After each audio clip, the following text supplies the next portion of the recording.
নমস্কার বন্ধুরা, আমার চ্যানেল গল্পে নীলাঞ্জনাতে সকলকে স্বাগত জানাই। আজকের গল্প ২৬ জন লোক আর একটি মেয়ে। গল্পটি লিখেছেন ম্যাক্সিম গোর্কি। রুশ ভাষা থেকে গল্পটি অনুবাদ করেছেন শ্রী শুভেন্দু সরকার। গল্প পাঠ শুরু করার আগে ছোট্ট কয়েকটি কথা। যারা আমার চ্যানেলটিকে সাবস্ক্রাইব করেছেন তাদেরকে অসংখ্য ধন্যবাদ জানাই। যারা এখনও চ্যানেলটি সাবস্ক্রাইব করেননি তাদেরকে অনুরোধ করি চ্যানেলটি সাবস্ক্রাইব করে পাশে থাকবেন। শুরু করছি আজকের গল্প ২৬ জন লোক আর একটি মেয়ে। আমরা ছিলাম ঠিক ২৬ জন, ২৬টি জীবন্ত যন্ত্রবিশেষ। আমরা মাটির নিচে একটা বদ্ধ কুঠুরিতে সকাল থেকে রাত্রি পর্যন্ত ময়দা মেখে চলতাম আর তৈরি করতাম মিষ্টি আর নোনতা মচমচে সুস্বাদু বিস্কুট। আমাদের কুঠুরির জানলাগুলোর বাইরে ছিল উঁচু দেওয়াল, যেটা ছিল আবার শ্যাওলা ধরা। জানালাগুলোর বাইরে দিয়ে মোটা লোহার গড়ার দেওয়া ছিল।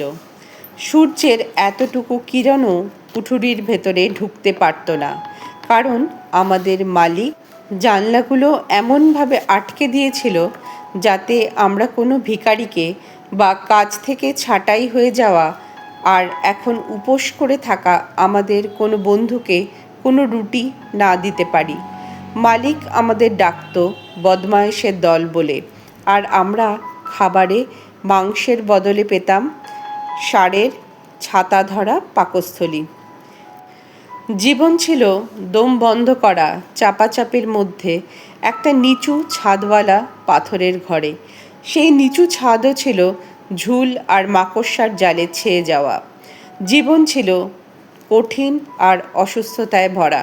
মোটা মোটা নোংরা দেওয়াল আর দাগে ভরা চেহারা নিয়ে ঘিরে থাকতো আমাদের। আমরা সকাল ৫টায় বিছানা ছেড়ে উঠতাম। তখনও শরীর ভারী হয়ে থাকতো পর্যাপ্ত ঘুমের অভাবে। আর ঠিক ৬টা বাজলেই আমরা টেবিলে বসে যেতাম নোনতা আর মিষ্টি বিস্কুট তৈরি করতে। আগের থেকেই ময়দা মেখে রাখতো আমাদেরই বন্ধুরা। যখন আমরা ঘুমোতাম, সারা দিন ধরে সেই সকাল থেকে রাত্রি পর্যন্ত কাজ করে যেতাম, তৈরি করে চলতাম বিস্কুটের রাশি। আমাদের কেউ কেউ মাঝে মাঝে দুলতে শুরু করতো একঘেয়েমি কাটানোর জন্য। তখন অন্যরা জল দিয়ে নতুন করে ময়দা মাখতে শুরু করতো। সারাদিন ধরে সেখানে বিস্কুটের ময়দা সিদ্ধ করে নেওয়া হয়। সেই বিশাল কড়াইতে জল ফুটে যেত কেমন যেন বিষণ্ণভাবে শব্দ করতে করতে। আর যে ছিল আমাদের দলের বিস্কুটের সর্দার কারিগর, তার উনুনে রুটি দেওয়ার বেলচা উনুনের সঙ্গে ঠোকাঠুকিতে আওয়াজ করে উঠত আর সিদ্ধ করা বিস্কুটের রাশি বসিয়ে দিত উনুনের আগুনে। সকাল থেকেই উনুনের তলায় কাঠ জ্বলতে শুরু করত। তার লালচে আভা ছড়িয়ে পড়ত আমাদের কুটুরির দেওয়ালে। মনে হতো যেন আমাদের দেখে তা মুচকি হাসি হাসছে।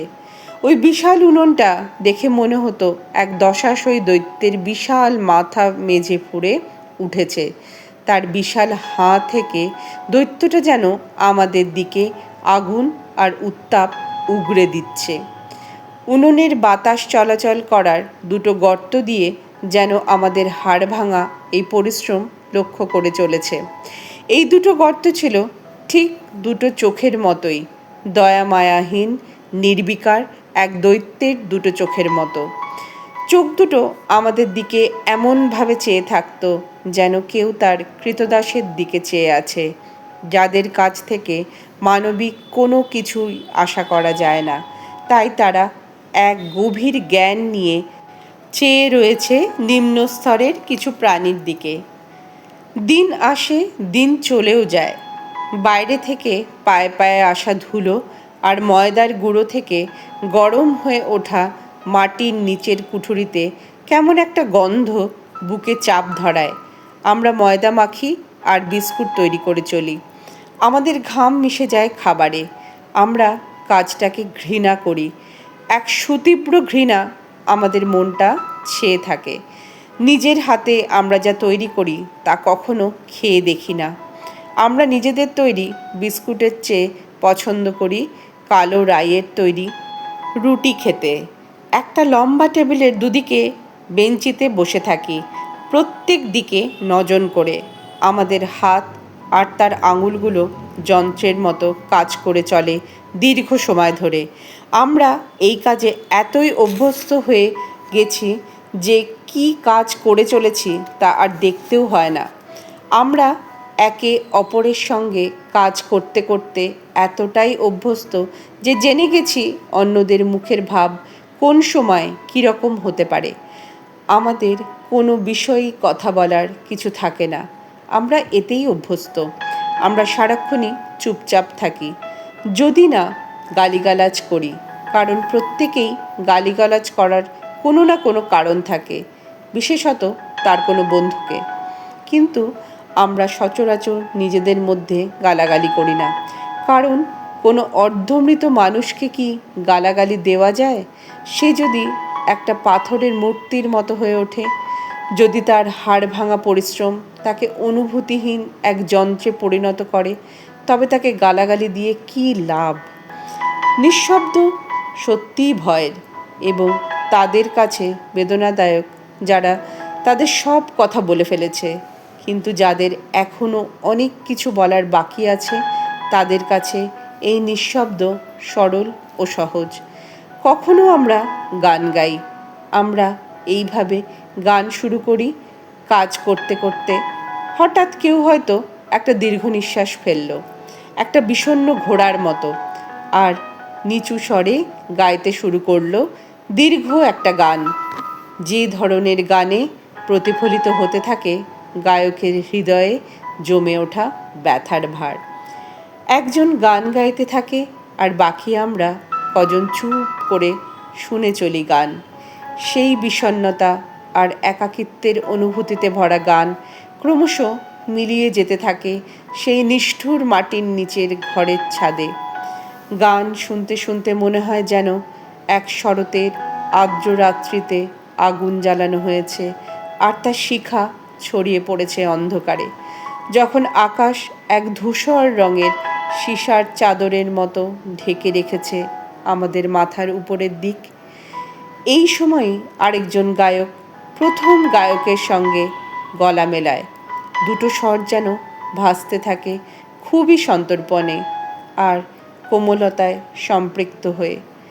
আর তখনই হঠাৎ অনেকগুলো স্বর যেন নিজেদের গলায় ধরে নেয় গানকে, যেন একটা ঢেউ এসে আছড়ে পড়ে, আর ক্রমশই তা শক্তিশালী আর সশব্দ হয়ে উঠতে থাকে, যেন তা ভেঙে ফেলতে চায় আমাদের এই বন্দিশালার স্যাঁতস্যাঁতে ভারী দেওয়ালগুলোকে। আমরা ২৬ জনেই গান গাইতে থাকি জোরে জোরে। দীর্ঘদিনের অভ্যাসে তা হয়ে ওঠে খুবই সুরেলা। গান ভরিয়ে দেয় সারা কারখানা, তা যেন ছড়িয়ে পড়তে চায় সর্বত্র। পাথরের দেওয়ালে ধাক্কা মারে, কাঁদে আর গোঙাতে থাকে। বুকের মধ্যে জন্ম দেয় এক অজানা কষ্টের, যেন পুরনো ঘাগুলো খুঁচিয়ে তুলতে থাকে বুকের মধ্যে। গায়কেরা দীর্ঘ নিঃশ্বাস ফেলতে থাকে, আর একজন হঠাৎই গান গাওয়া থামিয়ে তার বন্ধুদের গান শুনতে থাকে। তারপর আবার তার গলা মিলে যায় তার বন্ধুদের গাইতে থাকা গানে। আর একজন হঠাৎ চেঁচিয়ে ওঠে, আহ! সেও গেয়ে চলে চোখ বুজে, যেন দেখতে পায় এক উদ্দাম ঢেউ, সুরের এক লহরী যা ক্রমশই দূরে চলে যেতে থাকে।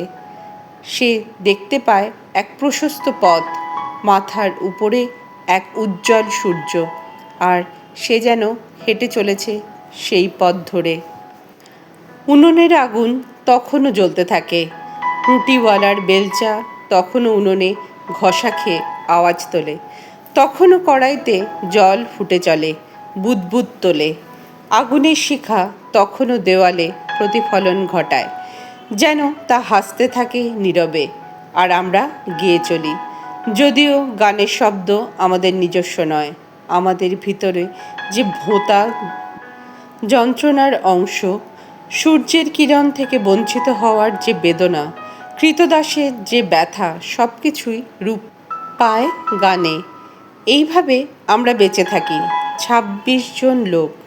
পাথরে গড়া বড় এক বাড়ির তলকুঠুরিতে আমাদের জীবন এতই কঠোর যে মনে হয় এই উঁচু বাড়িটা আমাদের কাঁধে চেপে দাঁড়িয়ে আছে। আমাদের গান ছাড়াও অন্য আরেকটা ভালো লাগার বিষয় আমাদের আছে, যা আমরা উপভোগ করি, যা আমাদের সূর্যের অভাব ভুলিয়ে দিতে পারে। আমাদের বাড়িটার দোতলায় সোনা দিয়ে এমন এমব্রয়ডারি করা হয়েছে এমন এক দোকান আছে। সেখানে আরও অনেক মেয়ের সঙ্গে কাজ করে। সেখানেই সে থাকে। আমাদের তানিয়া ১৬ বছরের বয়সী একটি মেয়ে। রোজ সকালে দরজার ফাঁক দিয়ে তার গোলাপি মুখ আর তার উজ্জ্বল নীল চোখ নিয়ে উঁকি মারে, আর এক মধুর ঘণ্টাধ্বনির মতোই তার স্বর যেন বেজে ওঠে। বন্দি পাখির দল, আমাকে কয়েকটা বিস্কুট দাও না। আমরা সকলেই যেদিক থেকে কথা ভেসে আসে সেই দিকেই ঘাড় ঘোরাই, আর নরম দৃষ্টি নিয়ে চেয়ে দেখি সেই মিষ্টি মেয়েটার সরল নিষ্পাপ মুখের দিকে। জানলার কাচে তার চেপে ধরা নাক দেখতে থাকি, আর তার ঝকঝকে দুসারি দাঁত, তার লাল টুকটুকে দুটো ঠোঁট ফাঁক থেকে বেরিয়ে এসে এক শুভ্র দীপ্তি ছড়ায়।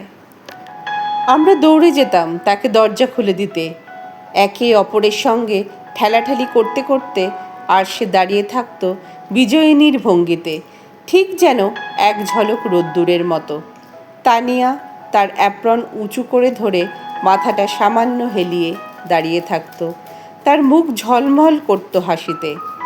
বাদামি রঙের এক গোছা চুল কাঁধ অবধি ছাপিয়ে তার বুকের উপর এসে পড়ত।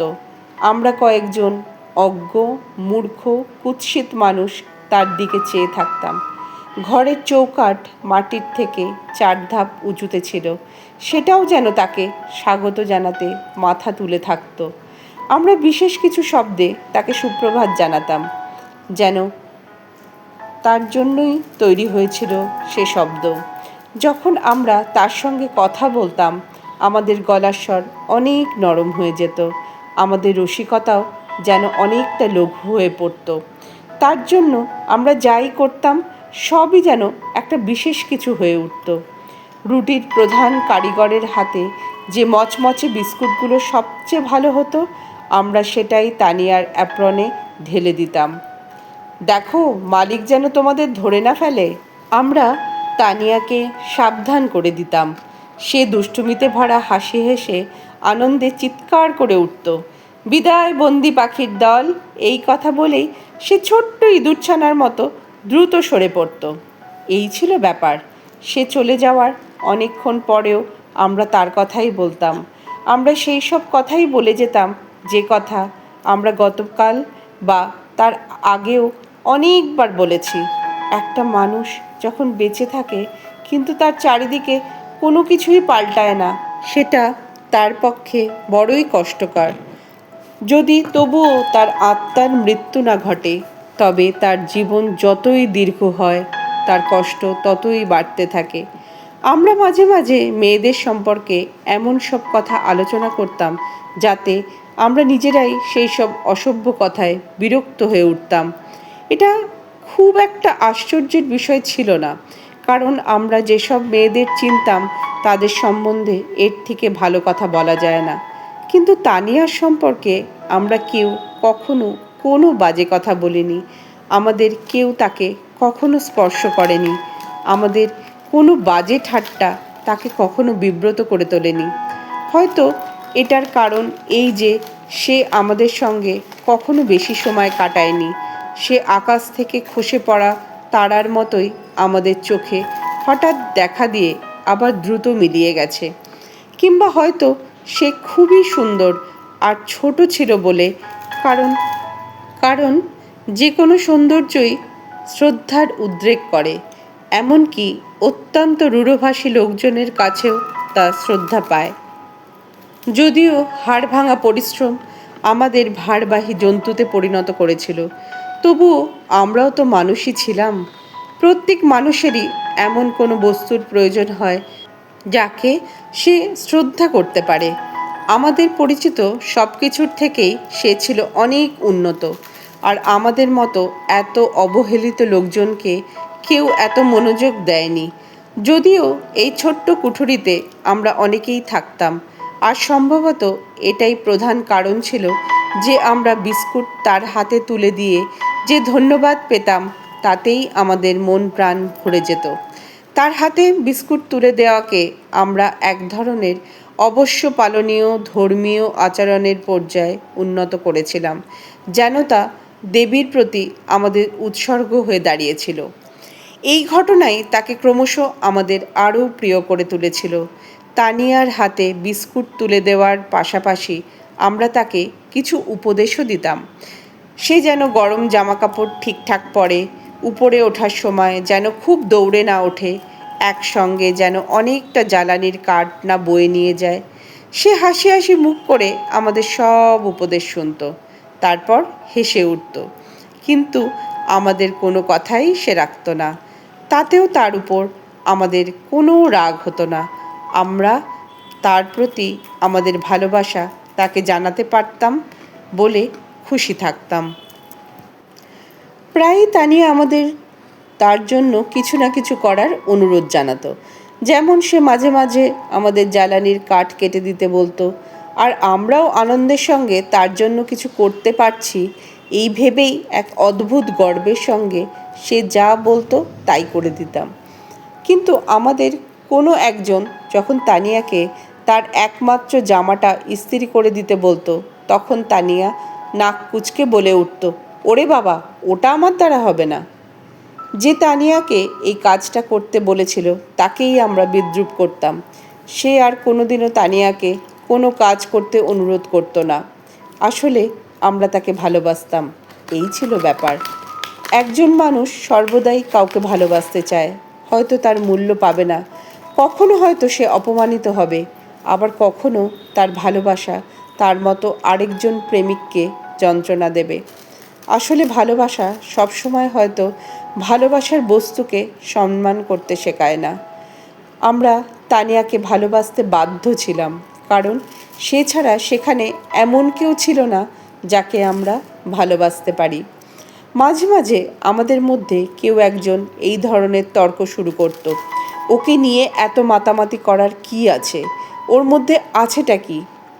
যেই কথাটা বলতো আমরা তাকে তক্ষুনি ধমকে থামিয়ে দিতাম। আমরা ভালোবাসতে পারি এমন কিছু একটা আমাদের প্রয়োজন ছিল, আমরা তা খুঁজে পেয়েছিলাম আর তাকে ভালোবেসেছিলাম। আমরা ২৬ জন লোক, আমাদের প্রত্যেকের কাছেই সে ছিল অত্যন্ত ভালোবাসার ধন, পবিত্রতার প্রতীক। তাই ওর বিরুদ্ধে যদি কেউ কোনো কথা বলতো তাহলে সে আমাদের শত্রু হয়ে দাঁড়াতো। আমরা ভালোবাসতাম, হয়তো ব্যাপারটা খুব একটা ঠিক হয়নি, কিন্তু আমরা ২৬ জনই চাইতাম যে আমি যাকে ভালোবাসি সে যেন অন্য ২৫ জনের চোখেই শ্রদ্ধার আসন পায়। আমাদের ভালোবাসা ঘৃণার থেকে কিছুমাত্র কম তীব্র ছিল না, আর বোধহয় এই কারণেই ঘাড় শক্ত করে থাকা কিছু লোক আমাদের ঘৃণাকেই ভালোবাসার উচ্ছলতার সমান ধরে নেয়।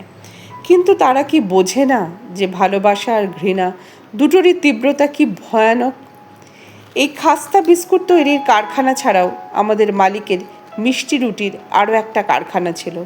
সেই কারখানাটা ছিল এই বাড়িতেই। আমরা এই খোদল থেকে সেটা আলাদা করা ছিল একটা দেওয়াল দিয়ে। যারা মিষ্টি রুটি তৈরি করতো তারা ছিল মোট ৪ জন। তারা আমাদের থেকে একটু সরে থাকতো, কারণ তারা মনে করতো যে তাদের কাজ আমাদের থেকে অনেক পরিষ্কার, তাই তারাও আমাদের চেয়ে উন্নত ধরনের মানুষ। তারা কখনো আমাদের কারখানায় ঢুকতো না। বাড়ির সামনে রাস্তায় তাদের সঙ্গে দেখা হলে তারা আমাদের এড়িয়ে যেত। আমরাও তাদের সঙ্গে দেখা করতে যেতাম না। আমাদের মালিক আমাদের বারণ করেছিল সেখানে যেতে, কারণ তার ভয় ছিল যে আমরা যদি সেখান থেকে মিষ্টি রুটি চুরি করি। আমরা মিষ্টি রুটির কারিগরদের পছন্দ করতাম না, কারণ আমরা তাদের হিংসা করতাম। তাদের কাজ আমাদের চেয়ে অনেক বেশি সহজ ছিল, তাদের মাইনে ছিল আমাদের চেয়ে ভালো, তারা ভালো খাবার দাবার পেত, তাদের কাজ করার জায়গা ছিল বড় আর আলো হাওয়ায় ভরা। তারা প্রত্যেকেই ছিল ধোপদস্তুর জামা কাপড় পরা সুন্দর স্বাস্থ্যের অধিকারী, আর সেই জন্যই তারা আমাদের কাছে ছিল ঈর্ষণীয়। অপরদিকে আমরা ছিলাম এক দঙ্গল হলদে মুখ লোক। আমাদের মধ্যে 3 জন ভুগত সিফিলিসে, কয়েকজনের গা ভরা ছিল খোস পাচড়ার, আর একজন বাতে প্রায় পঙ্গুই ছিল বলা চলে। ছুটির দিনে বা যেদিন অফ ডে থাকতো সেদিন রুটির কারিগরেরা ধোপদস্তুর জামাকাপড় পরে হাই বুট পরে মচমচ আওয়াজ করে পার্কে বেড়াতে যেত। তাদের দুজনের অ্যাকর্ডিয়নও ছিল। যখন আমরা কোচকানো জামা কাপড়, ফেটে যাওয়া জুতো পায়ে গলিয়ে বেরোতাম, তখন পুলিশ আমাদের পার্কে ঢুকতেই দিত না। এরপর আর আমরা কী করে রুটির কারিগরদের ভালোবাসতে পারি? একদিন আমরা শুনতে পেলাম যে রুটিওয়ালাদের সর্দার কারিগর মাতাল হয়ে উৎপাত করায় মালিক তাকে তাড়িয়ে দিয়ে তার জায়গায় নতুন একজনকে বহাল করেছে। এই নতুন লোকটি ছিল একজন যুদ্ধফেরত প্রাক্তন সৈনিক। সে হাজির হলো শার্টিনের ওয়েস্টকোট পরে, গলায় শোলার চেন ঝুলিয়ে। আমরা এই লোকটির প্রতি খুবই কৌতূহলী হয়ে পড়লাম, আর আমাদের প্রত্যেকেই একবার করে বাইরে বেরিয়ে গিয়ে উঠোনে ঘুরে আসছি, যদি লোকটাকে দেখতে পাওয়া যায় এই আশায়। কিন্তু লোকটি নিজেই আমাদের কারখানায় এসে হাজির হলো। পা দিয়ে ঠেলা দিয়ে দরজা খুলল, দোরগোড়ায় দাঁড়িয়ে হেসে আমাদের জিজ্ঞাসা করলো, নমস্কার বন্ধুরা, কি খবর সবার?